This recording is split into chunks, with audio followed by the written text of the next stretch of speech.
नमस्ते, कैसे हैं आप सब? आई होप आप सब बहुत अच्छे होंगे। मैं भी बहुत अच्छी हूँ। और आज के इस वीडियो में मैं एक बेहतरीन सा टॉपिक आप सबके लिए लेकर के आई हूँ। तो चलिए बच्चों, जितने भी मेरे स्टूडेंट्स हैं सब लोग केयरफुली आज की इस वीडियो को समझेंगे। और बहुत ही इंटरेस्टिंग और प्यारा सा टॉपिक है जिसका नाम है द पिस्टिल। तो आज हम लोग पिस्टिल के बारे में पढ़ेंगे कि एक्चुअल में ये होता क्या है, इसके क्या क्या प्रॉपर्टीज़ होते हैं। तो सब लोग ध्यान से सुनेंगे और अपना कॉपी पेन लेकर के साथ में बैठेंगे। तो सबसे पहले मैं बता दूं कि पिस्टिल जो होता है वो फीमेल रिप्रोडक्टिव सिस्टम होता है। और रोल ऑफ पिस्टिल को मैंने पहला लेक्चर में बताया था कि रोल ऑफ पिस्टिल को हम लोग क्या बोलते हैं, गाइनोसियम बोलते हैं।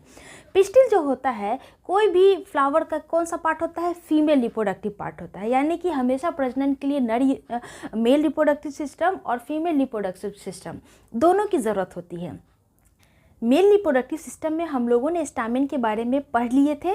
आज हम लोग पिस्टिल के बारे में यानी कि गाइनोसियम के बारे में पढ़ेंगे।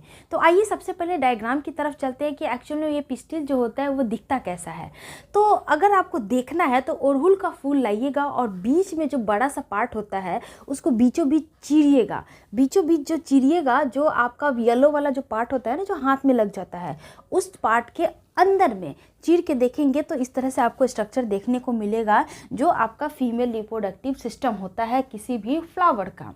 तो इसमें 3 पार्ट होते हैं, जिसमें सबसे ऊपर वाला जो पार्ट होता है थोड़ा सा ब्रॉड होता है, मतलब थोड़ा सा चौड़ा होता है, जिसको हम लोग स्टिग्मा बोलते हैं। और स्टिग्मा नीचे की तरफ पतली नली के साथ आगे बढ़ती है, जिसको हम लोग स्टाइल बोलते हैं। और नीचे आकर के थोड़ी सी फूली हुई संरचना में देखने को मिलती है, जिसको हम लोग ओवरी बोलते हैं। तो पहला कौन सा पार्ट हो गया, स्टाइल हो गया। दूसरा पहला स्टिग्मा हो गया, दूसरा स्टाइल हो गया, और तीसरा जो हो गया हमारा ओवरी हो गया। और इसी ओवरी के पास नीचे जो होता है आपका थैलेमस होता है, जहाँ से आप देखते हैं कि यहाँ से फ्लोरल एक्सिस जो होता है वो निकला हुआ रहता है। और इस तरह से आपका फ्लावर के अंदर में ये सिस्टम आपको देखने को मिलता है।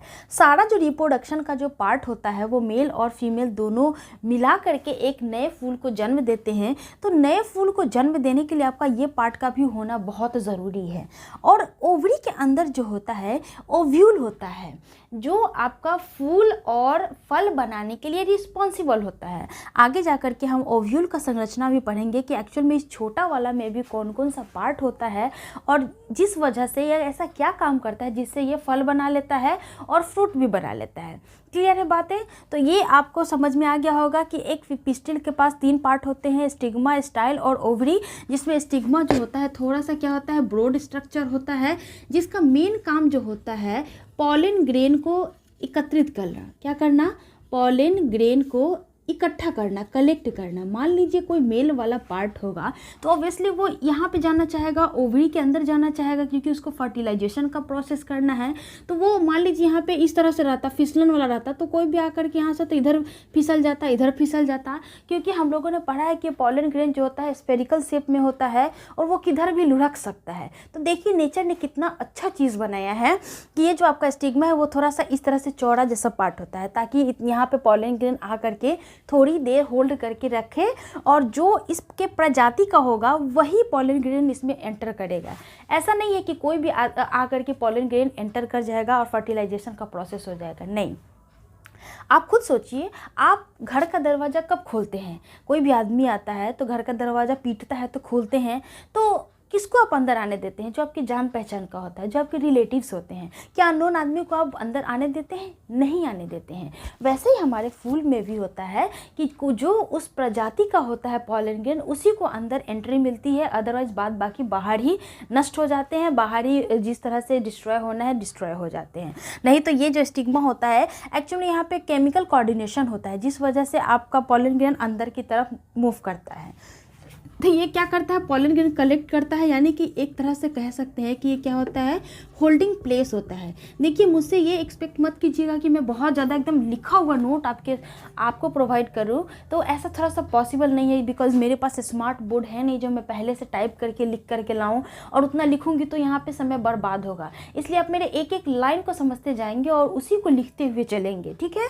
और बाद बाकी तो मैं शॉर्ट नोट्स बना ही रही हूँ, इसी को आप एलाबोरेट करके लिखेंगे, थोड़ा अपना माइंड को भी चलाने का प्रयास करेंगे, ठीक है। तो ये 3 प्रॉपर्टी याद रखिएगा स्टिग्मा के बारे में।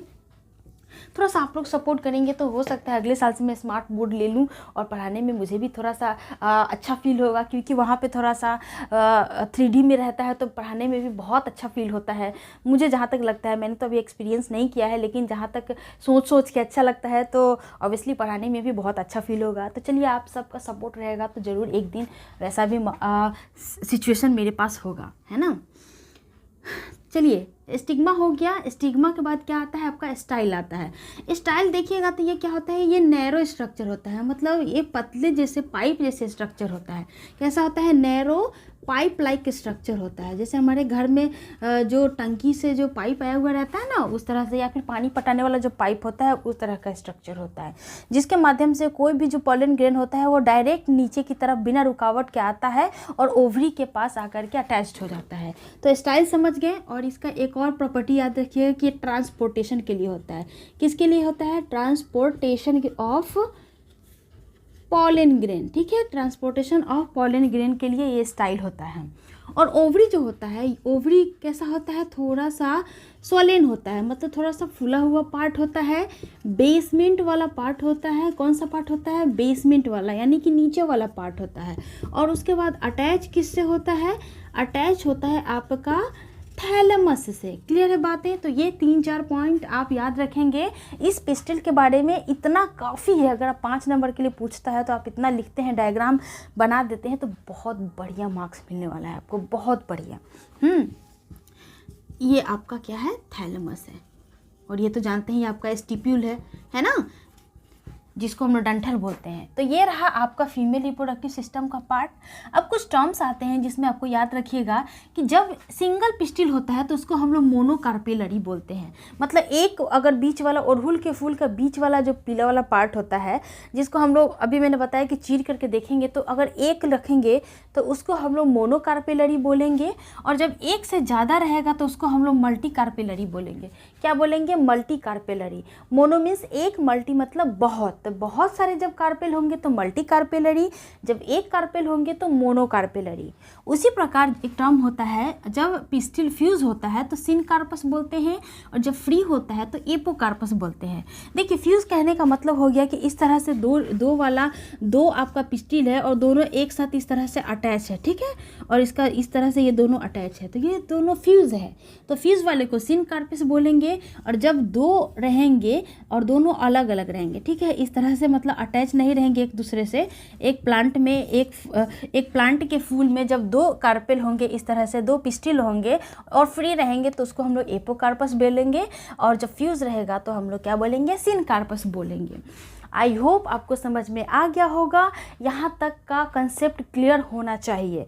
साथ ही साथ आप एनसीईआरटी पढ़ेंगे। रोज़ दिन मैं याद दिलाऊंगी कि एनसीईआरटी पढ़ना बहुत ज़रूरी है।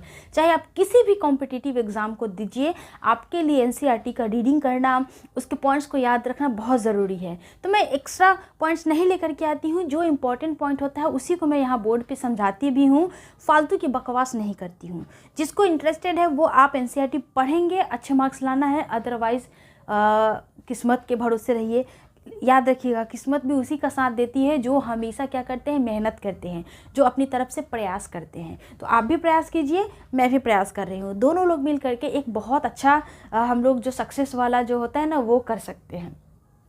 तो चलिए, मिलते हैं नेक्स्ट वीडियो में। तब तक अपना ध्यान रखिएगा, लेकिन जाते जाते बेल आइकन को हिट कर लीजिएगा ताकि नोटिफिकेशंस आपको मिलते रहे। और वीडियो अच्छी लगती हो तो प्लीज़ लाइक, शेयर और सब्सक्राइब जरूर कर देंगे। अपने दोस्तों को ज़रूर भेजेंगे जो अगली साल क्या करने वाले हैं, 12th के एग्ज़ाम में बैठने वाले हैं।